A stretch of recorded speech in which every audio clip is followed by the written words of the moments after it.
Hello students of 7th standard. Geography का lesson 9th agriculture वो अब हम देख रहे हैं। यहाँ देखिए एग्रीकल्चर से रिलेटेड एक पिक्चर दिखाई गई है हमें, जहाँ पर खेती जब करते हैं तो उसके साथ साथ और कौन कौन से काम जो किसान हैं या फार्मर्स हैं वो करते हैं। तो यहाँ देखिए बहुत सारे एनिमल्स भी उन्होंने पाले हुए हैं, है ना। और किस तरह खेती के साथ साथ अलग अलग तरह के जो काम हैं वो लोग यहाँ कर लेते हैं। कौन? तो किसान, फार्मर्स लोग। तो इस लेसन में हम यही डिस्कस करेंगे और यही सब देखेंगे खेती के साथ साथ और कौन कौन से काम किए जाते हैं।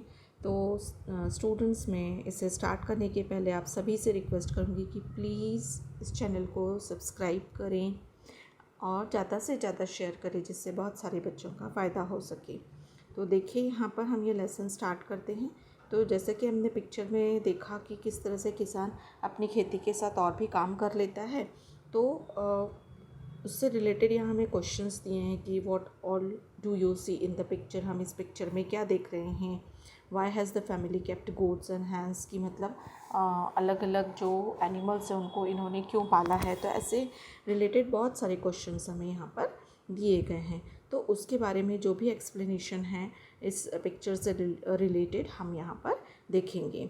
इन the picture shown above we see a standing crop, a ploughshare etcetera. तो इस पिक्चर में हमने देखा कि किस तरह खेत में जो फसलें हैं खड़ी हुई हैं और किस तरह से वहाँ पर इससे रिलेटेड काम हो रहे हैं। From this it becomes obvious that this is a farmer's house. ये किसका घर है? किसान का घर है। A farmer keeps hens sheep, goats and cattle. और फार्मर्स ने बहुत सारे शीप है, गोट्स हैं और अदर एनिमल्स जो कैटल्स हैं जैसे कि भैंस, गाय वगैरह है वो रखी हुई हैं। They are all seen in the picture. ये सब हमें इस पिक्चर में दिखाई देते हैं। Gets milk, eggs etcetera from them. तो हमें मालूम है कि फार्मर्स खेती तो करता है लेकिन उसके साथ बहुत सारे एनिमल्स भी रखता है और उन एनिमल्स से भी उसे बहुत सारे फ़ायदे होते हैं। जैसे अगर उसने गोट या काऊ रखेगा तो उससे उनको दूध मिलेगा, ऑक्स रखेगा तो उनसे वो खेती का काम करवाएगा, और अगर हैन वगैरह रहेंगे तो उससे उनको एग्स वगैरह मिलेंगे। तो इस तरह से खेती के साथ साथ और भी बहुत सारे काम वह कर लेता है। He sells hands goats to earn money. इसी तरह फिर वो गोट्स और हैंड्स को बेचकर बहुत सारे पैसे भी कमा सकता है। He does all this for his subsistence. और वो अपने जितना भी मतलब सहूलियत के हिसाब से काम कर सकता है खेती के साथ साथ करता है।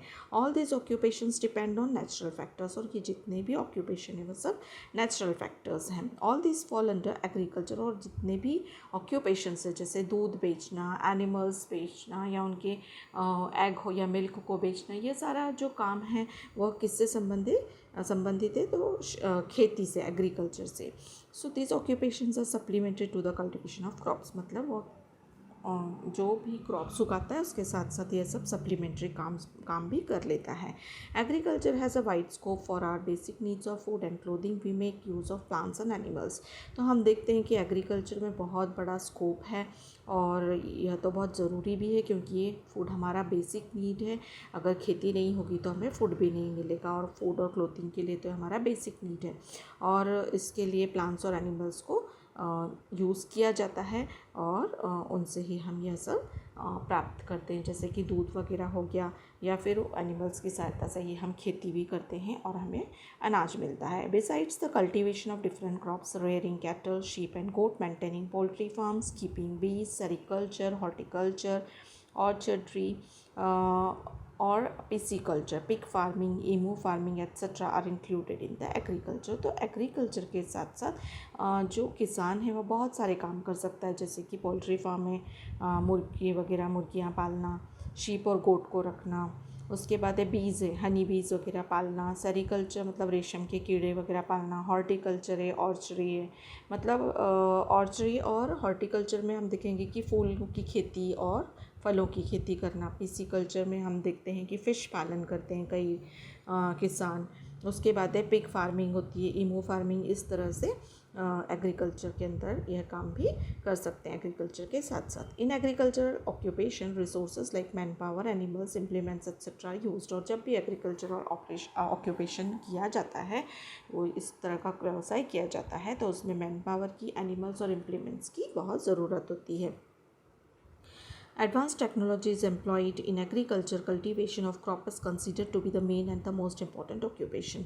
तो एग्रीकल्चर में हम देखते हैं कि क्रॉप्स तो कल्टीवेशन होता ही है, लेकिन उसके साथ साथ मेन ऑक्यूपेशन तो ये रहता है, उसके साथ साथ और भी ऑक्यूपेशंस किए जाते हैं। यहाँ पर देखिए किस तरह से स्टोन एज में ने किस तरह से खेती धीरे धीरे डेवलप की और धीरे धीरे करके इस तरह से अलग अलग तरह के व्यवसाय भी वह करने लगा। इस पिक्चर्स को ऑब्जर्व करके हम देख सकते हैं कि कितने चेंजेस आए हैं हमारे एग्रीकल्चर में। अभी in the above pictures we see the changes in agriculture practices.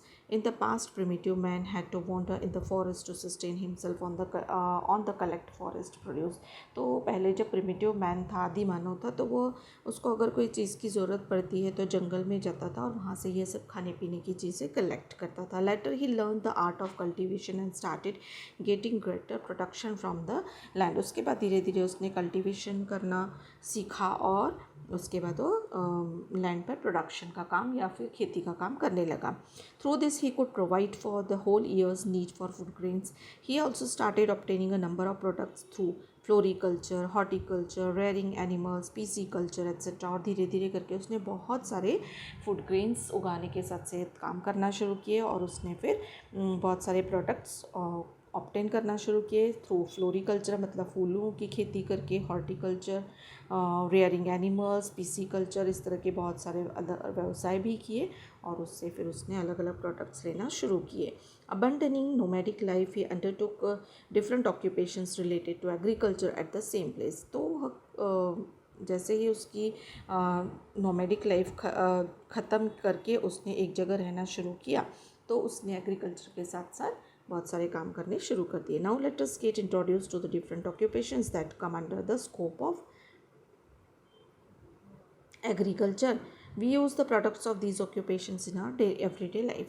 These traditional occupations are allied activities in agriculture. तो कुछ traditional occupations भी हैं जो इन agriculture के साथ में ही आते हैं, जैसे कि एनिमल हस्बेंड्री यानी कि पशुपालन। अब नेचुरली अगर कोई फार्मर खेती कर रहा है तो उसके पास एनिमल्स तो होंगे ही। तो rearing different animals and obtaining various products from them for subsistence is the core of animal husbandry. तो पहले तो उसने गाय बैल रखे, फिर उनसे दूध का काम होने लगा, फिर धीरे धीरे करके उसने हैन वगैरह रखा, मुर्गियाँ रखी जिससे उसे अंडे वगैरह मिलने लगे, बकरियाँ रखी।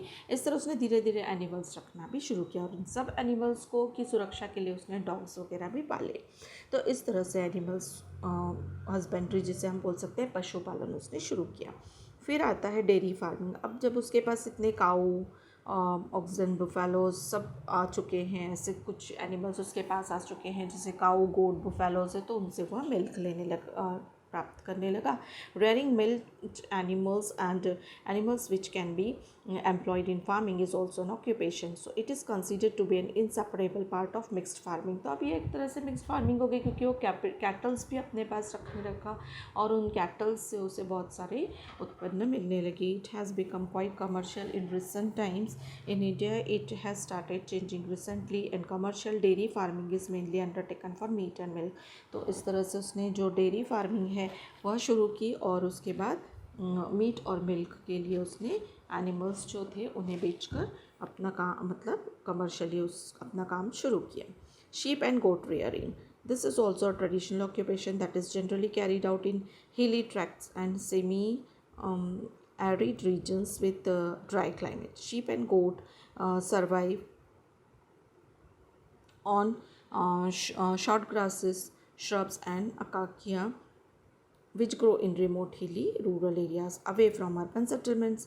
In India, it is mainly undertaken for meat. Sheep rearing is carried out to obtain wool. धीरे धीरे उसने गोट और शीप भी रखना शुरू किया। अब ये गोट और शीप जो हैं वो हिली एरियाज़ में मोस्टली जंगली झाड़ वगैरह खाकर भी रह सकती हैं, तो इस तरह से उन्हें भी पालना इसने शुरू कर दिया। फिर नेक्स्ट आया poultry. Keeping hens and other fowl is a common practice in all parts of the world. It is a traditional occupation. ये देखते हैं कि ये एक तरह का ट्रेडिशनल ऑक्यूपेशन होता है क्या, जैसे मुर्गियाँ वगैरह पालना। तो today it is carried out as a household occupation and also on a commercial basis. तो आज यह हाउस होल्ड भी काम कहलाता है और साथ ही साथ जो खेत होते हैं बड़े बड़े, उनमें भी किसान बहुत सारे इन्हें पालते हैं किसे, मुर्गियों को या हैन को। Running a poultry on a commercial basis requires a lot of care. अब कभी कभी पोल्ट्री फार्म्स भी हम बड़े बड़े देखते हैं कि जिनके लिए बहुत बड़ी जगह लगती है। For this scientific methods are employed, और इसके लिए इनकी केयर लेने के लिए साइंटिफिक मेथड्स अप्लाई किए जाते हैं। इन हैन और या कॉक है उनकी केयर लेने के लिए। In India, this occupation is generally located in the areas close to big cities as they provide a ready market for this occupation.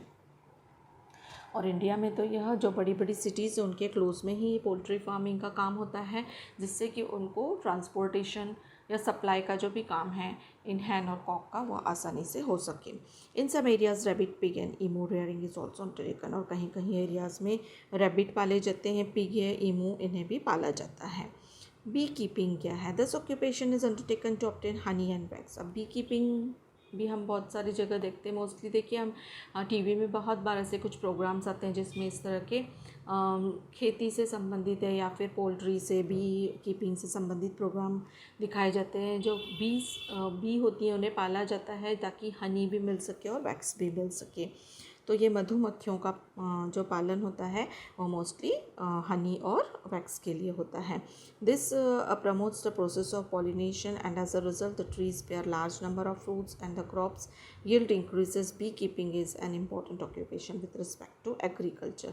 तो बीज जो है उनको सब फ्लावर्स वगैरह भी उस खेत में लगाए जाते हैं जिससे बीज बहुत सारे रस जो है फूलों का ले सके और हनी को प्रोड्यूस कर सकें। तो इस तरह के ऑक्यूपेशंस भी खेती में किए जाते हैं। अब आता है पीसी कल्चर, जिसे हम फिश फार्मिंग भी कहते हैं। तो farm pond are dug out for this purpose. तो बहुत जगह पर फार्म पॉन्ड, छोटे छोटे तालाब जो हैं वो खोदे जाते हैं और water stored in such ponds, और इन पॉन्ड्स में पानी इकट्ठा किया जाता है। Fish seeds are released in the ponds. Fish seeds मतलब बहुत छोटी छोटी फ़िशेस जो होते हैं, बच्चे जिन्हें हम कह सकते हैं, वो पॉन्ड में छोड़े जाते हैं। For this seeds of fresh water species are used. और ऐसे फ़िश के पालन के लिए फ्रेश वाटर जो है स्पीशीज़ यूज़ की जाती हैं। In order to achieve the best growth of the fish scientific methods are employed. और अच्छी ग्रोथ होने के लिए फ़िश की ग्रोथ भी अच्छी होना चाहिए, तब तो यह जो ऑक्यूपेशन है चल सकेगा। इसके लिए साइंटिफिक मेथड्स जो हैं वो एम्प्लॉय किए जाते हैं। उसके बाद fishing is open seas has a number of risk factors. Different types of fish and other aquatic organisms get caught in the fishing net. तो फिशिंग जो है ओपन सीज में बहुत रिस्की फैक्टर होता है, और different types of fish and other aquatic organisms get caught in the fishing net. और जब हम फिशिंग करते हैं सी में तो बहुत अदर एनिमल्स भी उसमें पकड़े जा सकते हैं। तो separating them becomes a major task, इसलिए उनको सेपरेट करना बहुत बड़ा मुश्किल काम हो जाता है। So all organisms do not fetch the same price. All these factors led to rearing of specific type of fishes species separately. तो ऐसे समय में कुछ फिशेज़ जिनकी बहुत ज़्यादा डिमांड है उन्हें पालना बहुत ज़रूरी होता है। तो इसलिए पीसी कल्चर का यूज़ किया जाता है। तो PC culture developed out of this efforts. वाम, रोहा, रावस, जिसे हम इंडियन सैल्मन भी बोलते हैं, कोलंबी जिन्हें प्रॉन्स बोलते हैं, तो ये फ़िश फार्मिंग के अंतर्गत की जाती है। नेक्स्ट अभी हम देखेंगे, यहाँ पर देखिए किस तरह से सेरीकल्चर होता है। सेरीकल्चर मतलब रेशम के कीड़ों का पालन किया जाता है। पता है रेशम का जो कपड़ा हम पहनते हैं तो वो कहाँ से मिलता है कि एक तरह का कीड़ा होता है रेशम का, जो कि अपने आसपास अपने जो स्पिट है, थूक है, उससे अपना एक अपनी लार से जो है एक प्रकार का धागा बनता है उसकी लार से, और उससे ही कपास की तरह वो अपने आसपास एक कोश बिनता है और उससे फिर यह रेशम का धागा तैयार होता है जिससे कि रेशम के कपड़े बनते हैं। तो ये सेरीकल्चर मतलब इन कीड़ों को पालने का भी बहुत बड़ा व्यवसाय किया जाता है। Silk thread is obtain from cocoon of the silk मोट, और इसे सिल्क मोट कहा जाता है किसे, जो सिल्क जिससे हमें मिलता है उसके कीड़े को। This threads are very fine and strong and from these one can weave soft silk cloth. और ये जो थ्रेड हमें इस कोकून से मिलता है, जो सिल्क के कीड़े से मिलता है, उससे हम बहुत अच्छा फाइन एकदम बारीक ऐसा धागा बना सकते हैं और उस धागे की सहायता से बहुत सुंदर सिल्क का कपड़ा बना सकते हैं। Getting silk thread from cocoon and manufacturing silk cloth are independent occupation. तो पहले तो सिल्क वॉर्म जो रहते हैं, सिल्क के कीड़े को पालना एक अलग व्यवसाय है, और उससे जो भी हमें उसका धागा तैयार करने के लिए जो भी मटेरियल मिलता है उससे धागा तैयार करना, ये 2 अलग अलग ऑक्यूपेशंस होते हैं। They are not included in agriculture, ये एग्रीकल्चर में इंक्लूड नहीं होते। Different organizations supply silk motifs to the farmers.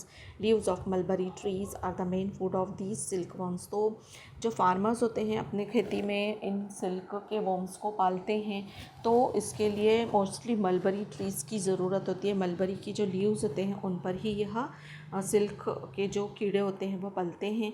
और इसके लिए जो ये सप्लायर्स होते हैं वह इस तरह के जो छोटे छोटे सिल्क मोट हैं वो सप्लाई करते हैं और उसके एग्स फार्मर्स को सप्लाई करते हैं जो मलबरी ट्रीज़ पर इनको पालते हैं।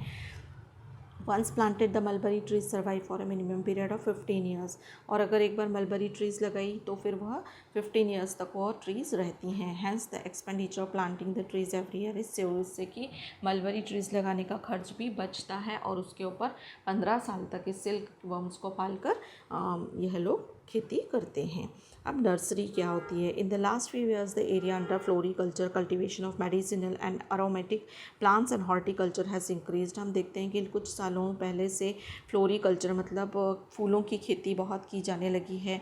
उसके बाद एक cultivation of medicinal and aromatic plants and horticulture has increased, और इस तरह से फूलों का जो व्यवसाय है वह बहुत बढ़ गया है। This plantations require high standard of seedlings, cutting bulbs and seeds. और इस तरह के प्लांटेशन करने के लिए बहुत अच्छे क्वालिटी के जो सीडलिंग्स होते हैं उनकी ज़रूरत होती है, उनके कटिंग्स की ज़रूरत होती है, उनके कोई बीज होंगे तो उनकी भी अच्छी मतलब क्वालिटी मिलना ज़रूरी होता है। This has led to the development of nurseries, और इससे ही फिर नर्सरीज़ डेवलप होती है। देखिए यहाँ पिक्चर ऑफ नर्सरी हमें दिया है जहाँ पर बहुत अलग अलग तरह के प्लांट्स पाए जाते हैं। नर्सरीज़ गिव गुड रिटर्न्स, और नर्सरी से भी बहुत अच्छी इनकम होती है क्योंकि हम नेचुरली हम भी अपने घरों के लिए छोटे छोटे प्लांट्स इन्हीं नर्सरीज से ख़रीदते हैं, तो इनकी इनकम बहुत अच्छी होती है। ग्रीन हाउस फार्मिंग के बारे में हम देखेंगे तो greenhouse farming facilitates getting maximum product from the land. It can have a total control on natural factors like climate, heat, atmospheric moisture as well as soil moisture. तो greenhouse farming जो है इसकी वजह से product जो भी उगाए जाते हैं तो उनके ऊपर जो है क्लाइमेट का हीट और एटमॉस्फेयर मॉइस्चर ऐसा एक क्लाइमेट एक्चुअली क्रिएट किया जाता है. It assist in getting maximum economic benefits. और इस इफ़ेक्ट से ग्रीन हाउस इफ़ेक्ट या ग्रीन हाउस फार्मिंग से बहुत स्पेशलाइज्ड मॉडर्न तरीके से फार्मिंग की जाती है और बहुत अच्छी तरह से इससे प्रोडक्ट जो है मिलते हैं. For erecting a greenhouse galvanised iron pipes and plastic sheets are used. तो इस तरह की खेती करने के लिए गैल्वेनाइज्ड आयरन पाइप्स और प्लास्टिक शीट्स की भी ज़रूरत होती है क्योंकि इस तरह का देखिए ग्रीन हाउस फार्मिंग आजकल हम मोस्टली देखते हैं. अगर हम रास्ते में कहीं ट्रैवल कर रहे हैं तो हम देखते हैं खेतों में जगह जगह पर इस तरह के ग्रीन हाउस फार्मिंग की जाती है. एक तरह का एटमॉस्फेयर अंदर ही अंदर बनाया जाता है जिससे कि अच्छी तरह से फार्मिंग हो सके. मतलब मॉडर्न टेक्नोलॉजी एक तरह से हम इसे बोल सकते हैं. So its main aim is to control the pest attack by controlling water, light and temperature. तो इस तरह की फार्मिंग में पेस्ट कंट्रोल अटैक का कंट्रोल किया जाता है, मतलब कीड़े लगने से बचाव होता है फसलों का.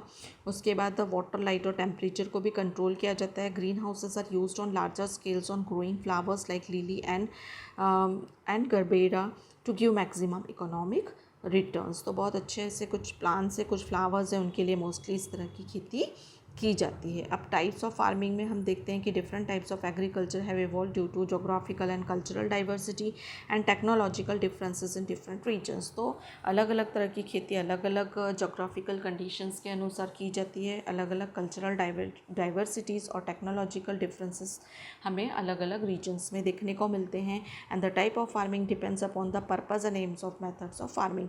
तो जो भी टाइप ऑफ फार्मिंग है वो डिपेंड होती है किस तरह का मेथड है फार्मिंग का और किस तरह की क्रॉप्स कल्टीवेट की जा रही हैं, यानी किस तरह की फसल उगाई जा रही है, कौन सी टेक्निक हम यूज़ कर रहे हैं और किस तरह की लैंड यूज़ कर रहे हैं. इस तरह से अलग अलग फार्मिंग के तरीके अपनाए जाते हैं. Broadly the following types of agriculture can be identified.